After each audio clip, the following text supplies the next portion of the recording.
Hello दोस्तों, IQ study with पीके में आपका स्वागत है। अगर आप हमारे इस चैनल पे नए हैं तो चैनल को सब्सक्राइब कीजिए।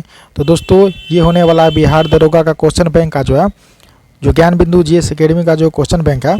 और यह होने वाला है आपको जो प्रीवियस ईयर सेट है वो सेट नंबर 2 होने वाला है। इससे पहले हम सेट नंबर 1 कंप्लीट करवा दिए हैं, उसे आप लोग प्लेयर लिस्ट से देख लीजिए और इस वीडियो के डिस्क्रिप्शन में भी प्लेयर लिस्ट का लिंक आप लोगों को मिल जाएगा।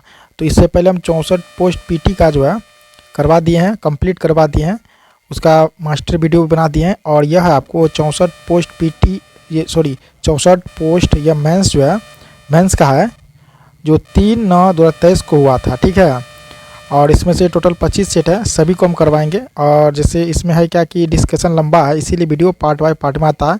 तो पार्ट बाय पार्ट में आने के बाद उसके बाद सभी वीडियो का हम मर्ज करके मास्टर वीडियो बना देंगे, तो उसे आप लोग देख लीजिए। और बिहार दरोगा का जो नई भर्ती 2024 में आने वाला है और 60% इसी बुक से क्वेश्चन पूछने का अनुमान है।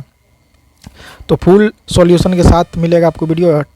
और यह 3rd एडिशन का है और यह 64 पोस्ट मेंस का है। इससे पहले हम PT का करवा दिए हैं सेट नंबर 1 में। वो वीडियो अगर नहीं देखे हैं तो इस वीडियो के डिस्क्रिप्शन में आपको प्लेयर लिस्ट का लिंक मिलेगा 3rd एडिशन का क्वेश्चन बैंक का, तो वहाँ से आप लोग वीडियो को देख लीजिए। और यह वीडियो होने वाला है इसका जो सेट नंबर 2 का जो 100 क्वेश्चन जैसे रहता है ना, तो उसमें पार्ट 1 में हम पार्ट 1 कराएंगे। और पार्ट 1 में देखते हैं कि जितना जहाँ तक होगा उतना तक हम करवाएंगे। इसके बाद पार्ट 2 भी इसी वीडियो का आएगा मेंस का आप लोगों को। तो यह पूछा था मेंस का क्वेश्चन है 3/9/2023 में। चैनल पे नए हैं तो चैनल को सब्सक्राइब कीजिए। तो चलिए स्टार्ट करते हैं। तो देखिए, यह है बिहार पुलिस मद निषेध दरोगा एवं अनुमंडल अग्निशमन का यह मेंस का है क्वेश्चन। और यह परीक्षा हुआ था आपको 3/9/2023 को हुआ था। तो इसी को हम लोग करेंगे मेंस का। यह दूसरा सेट है, इससे पहले हम सेट पहला करवा दिए, उसे आप लोग देख लीजिएगा PT का। यह 64 पोस्ट का है। तो चलिए स्टार्ट करते हैं आज का पहला प्रश्न से। तो ध्यान से देखिएगा। पहला प्रश्न है, टॉयलेट मैन ऑफ इंडिया किसे कहा जाता है? टॉयलेट मैन ऑफ इंडिया किसे कहा जाता है? तो टॉयलेट मैन ऑफ इंडिया कहा जाता है आपको बिंदेश्वर पाठक को। 1 नंबर का राइट आंसर होगा ऑप्शन नंबर B, बिंदेश्वर पाठक। देखिए, टॉयलेट मैन ऑफ इंडिया के नाम से बिंदेश्वर पाठक को जाना जाता है। देखिए, किसे जाना जाता है? बिंदेश्वर पाठक को। इनका जन्म बिहार के वैशाली जिले में 1943 ईस्वी में हुआ था। इन्होंने भारत में स्वच्छता एवं स्वास्थ्य की दिशा में सुधार और सामाजिक परिवर्तन हेतु 1970 में सुलभ इंटरनेशनल संस्था की स्थापना की। इन्होंने 1991 में पद्म भूषण से सम्मानित किया गया।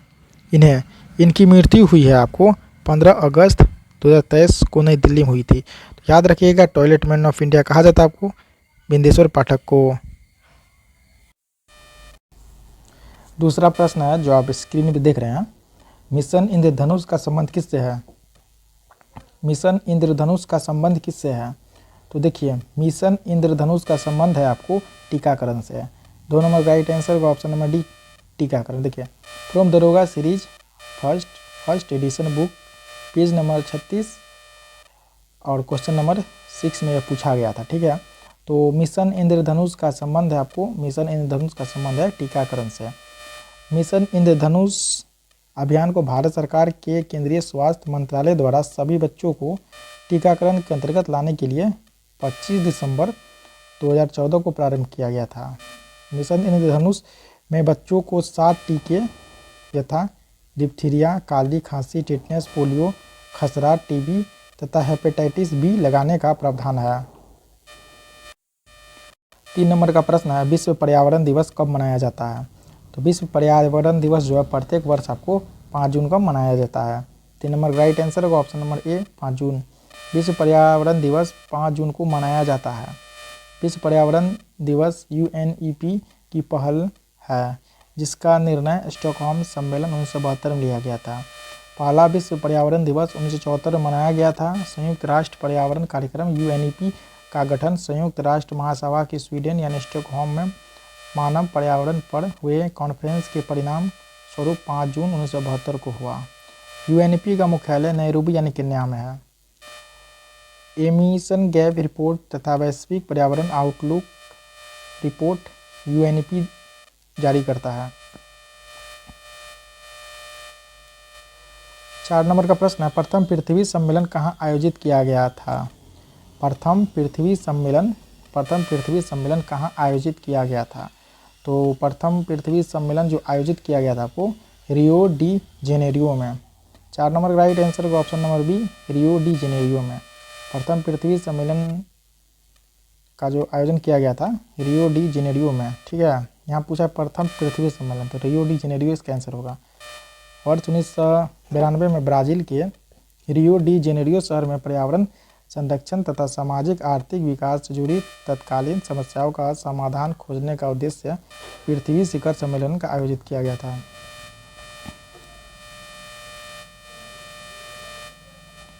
इस सम्मेलन में सतत विकास हेतु वैश्विक कार्य योजना एजेंडा 21 को अपनाया गया था। रियो प्लस 10 यानी जोहान्सबर्ग वर्ष 2002 में दक्षिण अफ्रीका के जोहान्सबर्ग में आयोजित किया गया था। इसे पृथ्वी सम्मेलन 2002 के नाम से भी जाना जाता है।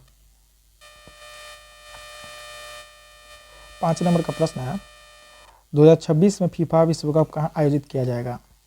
2026 में फीफा विश्व कप कहाँ आयोजित किया जाएगा? तो यह किया जाएगा आपको यूएसए, कनाडा और मैक्सिको में। ऑप्शन नंबर ए इसका राइट आंसर होगा। 6 नंबर का प्रश्न, मस्तिष्क का सबसे बड़ा भाग कौन सा है? तो मस्तिष्क का सबसे बड़ा भाग है आपको सेरिब्रम। 6 का राइट आंसर होगा ऑप्शन नंबर बी, सेरिब्रम। मस्तिष्क का सबसे बड़ा भाग सेरिब्रम यानी प्रमस्तिष्क है। मानव मस्तिष्क को 3 भागों में विभाजित किया गया है। पहला अग्र मस्तिष्क, मध्य मस्तिष्क और पश्च मस्तिष्क। तो इसमें से अभी हम अग्र मस्तिष्क को देखते हैं।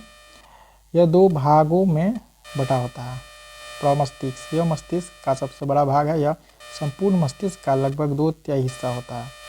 मानव में किसी बात को सोचने समझने की शक्ति, स्मरण शक्ति, घृणा, प्रेम, भय के अनुभव जैसी क्रियाओं का नियंत्रण और समन्वय प्रमस्तिष्क द्वारा होता है। यह मस्तिष्क के अन्य भागों के कार्यों पर नियंत्रित रखता है। बी में है डाइएनेसेफेलॉन। यह अग्र मस्तिष्क का एक भाग है। यह अधिक या कम ताप के आभास तथा दर्द व रोने जैसी क्रियाओं का नियंत्रण करता है। दूसरा है मध्य मस्तिष्क। यह 2 भागों में बटा होता है। कार्पोरैक्वाडिजिमिना, ये दृष्टि एवं श्रवण शक्ति पर नियंत्रण का कार्य करता है। उसके बाद सेरिब्रम पेंडेकल, यह तंतुओं का बंडल होता है जो सेरिब्रल कॉर्टेक्स को मस्तिष्क के अन्य भागों तथा मेरुरज्जु से जोड़ता है। मेडुला ऑब्लांगेटा का पिछला भाग मेरुरज्जु बनाता है। मेरुरज्जु का अंतिम सिरा एक पतले सूत्र के रूप में होता है। मेरुरज्जु के चारों ओर ड्यूरोमेटर, अर्कनॉइड एवं पायमेटर का बना आवरण होता है।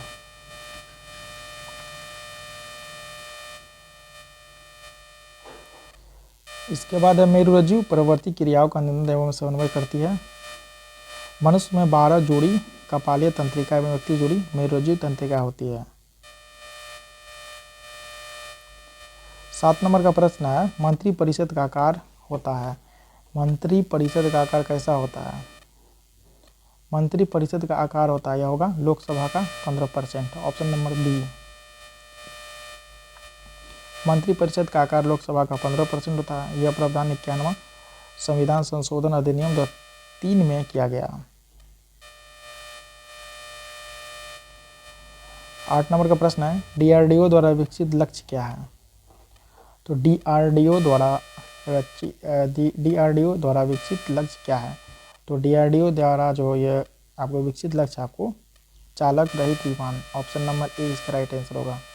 लक्ष्य गैस टरबाइन इंजन द्वारा संचालित एक लागत प्रभावी पुनः उपयोग करने योग्य उच्च सबसोनिक हवाई प्रणाली है। इसे डीआरडीओ के वैमानिकी विकास प्रतिष्ठान यानी एडी द्वारा विकसित तथा हिंदुस्तान एरोनॉटिक्स लिमिटेड यानी हॉल द्वारा बनाया गया। यह 1.5 किलोमीटर की लंबाई के 2 लक्ष्य को भेज सकता है। इसे भारतीय वायुसेना, भारतीय नौसेना तथा भारतीय थल सेना में क्रमशः 2000, 2001, 2003 में शामिल किया गया है। रक्षा अनुसंधान एवं विकास संगठन डीआरडीओ का गठन जो है 1958 में किया गया था। इसका मुख्यालय नई दिल्ली में है। डीआरडीओ के अध्यक्ष समीर वी कामत है। 9 नंबर का प्रश्न है तो बिहार की सबसे बड़ी ऑक्सबो झील है। तो इसमें सबसे बड़ी झील है आपको कांवड़ झील। ऑप्शन नंबर डी इसका राइट आंसर होगा। इसके बाद जैसे बिहार की सबसे बड़ी आक्सबो झील यानी गोखुर झील कांवड़ झील है। कांवड़ झील को एशिया की सबसे बड़ी ताजे पानी की गोखुर झील के रूप में जाना जाता है। यह बिहार के बेगूसराय में स्थित है। कांवड़ झील बिहार की पहली और देश की 39वीं रामसर साइट्स है। गोगाबिल पक्षी बिहार कटिहार में है। गोगाबिल पक्षी बिहार कटिहार में है। कुशेश्वर पक्षी बिहार दरभंगा में है। 10 नंबर प्रश्न है, लैक्टोमीटर किस सिद्धांत पर कार्य करता है? लैक्टोमीटर किस सिद्धांत पर कार्य करेगा? तो लैक्टोमीटर जो करेगा आपको आर्किमिडीज के सिद्धांत पे। ऑप्शन नंबर सी इसका राइट आंसर होगा। लैक्टोमीटर आर्किमिडीज के सिद्धांत पर कार्य करता है। आर्किमिडीज का सिद्धांत, जब कोई वस्तु किसी द्रव में पूर्णतः अथवा आंशिक रूप से डुबोई जाती है तो उसके भार में आभासी कमी होती है। भार में यह आभासी कमी वस्तु द्वारा हटाए गए द्रव के भार के बराबर होती है। आर्किमिडीज के सिद्धांत के बहुत से अनुप्रयोग हैं। यह जलयानों तथा पनडुब्बियों के डिजाइन बनाने का काम आता है। दुग्धमापी, जो दूध के किसी नमूने की शुद्धता की जांच करने के लिए। हाइड्रोमीटर आर्किमिडीज के सिद्धांत पर आधारित है। रक्षा पेटी पनडुब्बी भी आर्किमिडीज के सिद्धांत पर आधारित है। देखिए 11 नंबर का प्रश्न है, ध्यान से देखिएगा। इससे बहुत सारा क्वेश्चन जो पूछी जाती है एग्जाम में। निम्नलिखित में से किस राज्य से होकर कर्क रेखा गुजरती है? तो देखिए ये सिर्फ इसमें पंजाब से होकर नहीं गुजरेगी, महाराष्ट्र से भी नहीं, असम से भी नहीं, तो ये जो गुजरेगी आपको मध्य प्रदेश से। 11 का राइट आंसर होगा option number C Madhya Pradesh.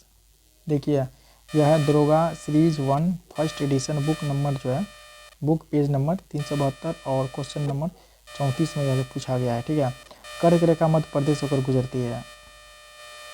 अब देखिए कर्क क्या क्या होता है। भूमध्य विषुवत रेखा के उत्तर में 23.5 डिग्री अक्षांश को कर्क रेखा कहते हैं। विषुवत रेखा के दक्षिण में 23.5 अक्षांश को मकर रेखा कहते हैं। कर्क रेखा भारत के 8 राज्य से गुजरती है। पहला गुजरात, उसके बाद है राजस्थान, उसके बाद है मध्य प्रदेश, छत्तीसगढ़, झारखंड, पश्चिम बंगाल, त्रिपुरा, मिजोरम से होकर गुजरती है। भारत में माही नदी जो है ना, माही नदी कर्क रेखा को 2 बार काटती है। तो ये जैसे कर्क रेखा हो गया तो इस तरह से 2 बार काटेगी माही नदी, एक बार यहाँ और एक बार यहाँ। 12 नंबर प्रश्न है, बूढ़ी गंडक किसकी सहायक नदी है? बूढ़ी गंडक किसकी सहायक नदी है? तो यह है आपको गंगा की। 12 का राइट आंसर होगा ऑप्शन नंबर ए गंगा। बूढ़ी गंडक गंगा की सहायक नदी है। बूढ़ी गंडक सोमेश्वर श्रेणी के पश्चिम भाग से निकलकर पश्चिम चंपारण, पूर्वी चंपारण, मुजफ्फरपुर, समस्तीपुर, बेगूसराय, खगड़िया जिले में बहते हुए अंत में मुंगेर जिला गंगा में मिल जाती है। इसकी सहायक नदियां सामान, बालोर, तिउड़, धनौती आदि है। गंगा की प्रमुख सहायक नदियां जैसे उत्तर दिशा बाएं किनारे रामगंगा, गोमती, घग्गरा, गंडक, बूढ़ी गंडक, कोसी, महानंदा आदि है। दक्षिण दिशा यानी दाएं किनारे टोंस, यमुना, कर्मनाशा, सोन, पुनपुन, क्यूल आदि। 13 नंबर प्रश्न है, नर्मदा नदी कहाँ से निकलती है? नर्मदा नदी कहाँ से निकलती है? अमरकंटक से निकलती है। 13 का राइट आंसर होगा option number B Amarkantak. Narmada नदी अमरकंटक से निकलती है। मध्य प्रदेश में अमरकंटक की पहाड़ी से निकलने के पश्चात यह उत्तर में विंध्य पर्वत तथा दक्षिण में सतपुड़ा पर्वत के मध्य भ्रंश घाटी से होकर बहते हुए अरब सागर की खंबात की खाड़ी में गिरती है। नर्मदा नदी की लंबाई जो है लगभग 13 से 12 किलोमीटर है। यह जबलपुर के पास भेड़ा घाट की संगमरमर शैलों को काटकर धुआंधार जलप्रपात का निर्माण करती है और सोंग नर्मदा में दाएं तट से मिलने वाली एक प्रमुख नदी है। नर्मदा नदी अपने मुहाने पर एस्चुरी यानी ज्वारनदमुख बनाती है। तवा, बंजर, शेर आदि इसकी अन्य सहायक नदियां हैं। सरदार सरोवर बांध नर्मदा नदी पर स्थित है। 14 नंबर प्रश्न, बंगाल की दीवानी अधिकार अंग्रेजों को मिली। बंगाल की दीवानी अधिकार अंग्रेजों को मिली कब? तो यह मिली आपको इलाहाबाद की संधि के द्वारा। 14 का राइट आंसर होगा ऑप्शन नंबर ए इलाहाबाद की संधि द्वारा। बंगाल की दीवानी अधिकार अंग्रेजों को इलाहाबाद की संधि द्वारा प्राप्त हुआ। इलाहाबाद की प्रथम संधि जो है 12 अगस्त 1765 ईस्वी को हुआ, को मुगल सम्राट और शाह आलम द्वितीय तथा अंग्रेज गवर्नर लॉर्ड क्लाइव के मध्य संपन्न हुआ था। इस संधि के तहत कंपनी को मुगल सम्राट से बंगाल, बिहार एवं उड़ीसा की दीवानी प्राप्त हुई। इसके बदले कंपनी ने मुगल सम्राट को 26 लाख रुपये की वार्षिक पेंशन देना स्वीकार किया। कंपनी ने अवध के नवाब से कड़ा और इलाहाबाद के क्षेत्र को लेकर मुगल सम्राट शाह आलम द्वितीय को दे दिया। इलाहाबाद की द्वितीय संधि जो है 16 अगस्त 1765 को अवध के नवाब सिराजुद्दौला एवं लॉर्ड क्लाइव के मध्य हुआ। 15 नंबर प्रश्न है, चुनाव आयोग का उल्लेख किस अनुच्छेद में है? चुनाव आयोग का जो अनुच्छेद कौन सा है जो इसमें आपको उल्लेख है, यह आपको अनुच्छेद 324 में जो है आपको चुनाव आयोग का उल्लेख है। 15 का राइट आंसर होगा ऑप्शन नंबर बी। चुनाव आयोग का उल्लेख 324 में है। संविधान का भाग 15 में अनुच्छेद 324 से 329 क तक चुनाव आयोग उल्लेखित है। संविधान के अनुच्छेद 324 के अनुसार संसद, राज्य विधानमंडल, राष्ट्रपति व उपराष्ट्रपति के पदों के निर्वाचन के लिए संचालन, निर्देशन एवं नियंत्रण की जिम्मेवारी चुनाव आयोग की है। 1950 से 15 अक्टूबर 1989 तक निर्वाचन आयोग एक सदस्यीय निकाय के रूप में कार्य करता था, जिसमें केवल मुख्य निर्वाचन आयुक्त होता था। 16 अक्टूबर 1989 को राष्ट्रपति ने 2 अन्य निर्वाचन आयुक्त को नियुक्त किया। हालांकि 1990 में उपरोक्त दोनों निर्वाचन आयुक्त को पद को समाप्त कर दिया और स्थिति पहले की तरह हो गई। एक बार फिर 1993 में 2 निर्वाचन आयुक्त को नियुक्त किया गया। इसके बाद से अब तक आयोग बहुस्तरीय संस्था के तौर पर काम कर रहा है, जिसमें एक मुख्य निर्वाचन आयुक्त व 2 अन्य निर्वाचन आयुक्त होते हैं। मुख्य निर्वाचन आयुक्त व 2 अन्य निर्वाचन आयुक्तों का कार्यकाल जो है 6 वर्ष या 65 वर्ष की आयु जो पहले हो तक होता है। भारत के प्रथम मुख्य चुनाव आयुक्त 21 मार्च 1950 से 19 दिसंबर 1958 तक जो है सुकुमार सेन थे। भारत की प्रथम महिला मुख्य चुनाव आयुक्त थी V.S. रमा देवी, जो 26 नवंबर से 1990 से 11 दिसंबर 1990 तक थी। वर्तमान में मुख्य चुनाव आयुक्त जो है राजीव कुमार है, 25वें। 16 नंबर का प्रश्न है, राज्य सूची के विषय में संसद कब कानून बनाती है? यह बनाएगी राज्यसभा द्वारा 2/3 बहुमत से पारित प्रस्ताव पर। Option number A. राज्य सूची के विषय पर संसद कानून तब बनाती है जब राज्यसभा द्वारा 2/3 बहुमत से प्रस्ताव पारित किया जाता है। संविधान में राज्यसभा को 4 विशेष शक्ति प्रदान की गई है, जो लोकसभा के पास नहीं है। पहला है, यह संसद को राज्य सूची यानी अनुच्छेद 249 के विषय पर 2/3 बहुमत से प्रस्ताव पारित करके विधि बनाने हेतु अधिकृत कर सकती है। यह संसद को नई अखिल भारतीय सेवा के सृजन हेतु अधिकृत कर सकती है, जैसे 312 में है। केवल राज्यसभा ही उपराष्ट्रपति को हटाने की प्रक्रिया शुरू कर सकता है, जो अनुच्छेद 67 में है। यदि राष्ट्रपति द्वारा आपातकाल की घोषणा ऐसे समय की जाती है जब लोकसभा भंग की जा चुकी है अथवा लोकसभा का विघटन हो गया हो, तब आपातकाल की घोषणा अकेले राज्यसभा के अनुमोदन पर प्रभावी होती है। अनुच्छेद 352, 356, 360। संविधान में लोकसभा को निम्नलिखित विशेष शक्तियाँ प्रदान की गई है, जो राज्यसभा के पास नहीं है। धन विधेयक अनुच्छेद 110 को प्रथम वार्षिक लोकसभा में पेश किया जाता है, राज्यसभा में नहीं। राज्यसभा धन विधेयक को अस्वीकृत या संशोधित नहीं कर सकती है। राज्यसभा सिर्फ बजट पर चर्चा कर सकती है। इसके अनुदानों की मांगों पर मतदान नहीं करती है। राष्ट्रीय आपातकाल समाप्त करने का संकल्प लोकसभा ही पारित करती है। राज्यसभा अविश्वास प्रस्ताव पारित कर मंत्रिपरिषद को नहीं हटा सकती, क्योंकि मंत्रिपरिषद सामूहिक उत्तरदायी लोकसभा के प्रति है। 17 नंबर का प्रश्न है, भारत का देशांतीय विस्तार कितना है? भारत का देशांतीय विस्तार है आपको 68 डिग्री 7 पूर्व से 97 डिग्री 25 पूर्व। Option number C. भारत का देशांतीय विस्तार 68 डिग्री 7 पूर्वी देशांतर से 97 डिग्री 25 पूर्वी देशांतर तक विस्तृत है। भारत पूरी तरह से उत्तर पूर्व गोलार्ध में स्थित है। यह 8 डिग्री 4 उत्तरी अक्षांश से 37 डिग्री 6 उत्तरी अक्षांश के बीच विस्तृत है। भारत का कुल क्षेत्रफल 32,87,263 किलोमीटर है, जो विश्व के कुल भौतिक क्षेत्रफल का 2.4% है। भारत की आकृति लगभग जो है चतुष्कोणीय है। इसका उत्तर दक्षिण विस्तार 32 से 14 किलोमीटर तथा पूर्व पश्चिम विस्तार जो है 29 से 33 किलोमीटर है। भारत का तट रेखा की कुल लंबाई यानी द्वीपों सहित द्वीप यानी द्वीप समूह सहित है 7516.6 किलोमीटर है। भारत की स्थलीय सीमा की लंबाई 15,200 किलोमीटर है। भारत का सबसे उत्तरी बिंदु जो है इंदिरा कॉल जो लद्दाख में है। भारत का सबसे दक्षिणी बिंदु इंदिरा पॉइंट जो ग्रेट निकोबार में है। भारत का सबसे पश्चिमी बिंदु जो गुहार मोती गुजरात में है। भारत का सबसे पूर्वी बिंदु जो है कीवीथू बलागू अरुणाचल प्रदेश में है। 18 नंबर प्रश्न है, पराबैंगनी किरणों से रक्षा करने वाली परत कौन सा है? यह आपको स्ट्रेटोस्फीयर, ऑप्शन नंबर बी। वायुमंडल की संरचना तापीय विशेषता के आधार पर वर्गीकृत है। क्षोभ मंडल, ट्रोपोस्फीयर। वायुमंडल की सबसे निचली परत को संवहन मंडल यानी परिवर्तन मंडल अथवा क्षोभ मंडल कहा जाता है। इसकी औसत ऊंचाई से लगभग 13 किलोमीटर या ध्रुव के निकट 8 किलोमीटर तथा विषुवत रेखा पर 18 किलोमीटर की ऊंचाई पर स्थित है। क्षोभ मंडल में मौसम संबंधी घटनाएं यथा वाष्पीकरण, संघनन, वर्षण, कोहरा, बादल, तरित, झंझावात, चक्रवात आदि घटित होते हैं। इसमें जो है 165 मीटर की ऊंचाई पर वायुमंडल का तापमान 1 डिग्री सेल्सियस की दर से घटता है। क्षोभ मंडल समताप मंडल से ट्रोपोपॉज द्वारा अलग होता है।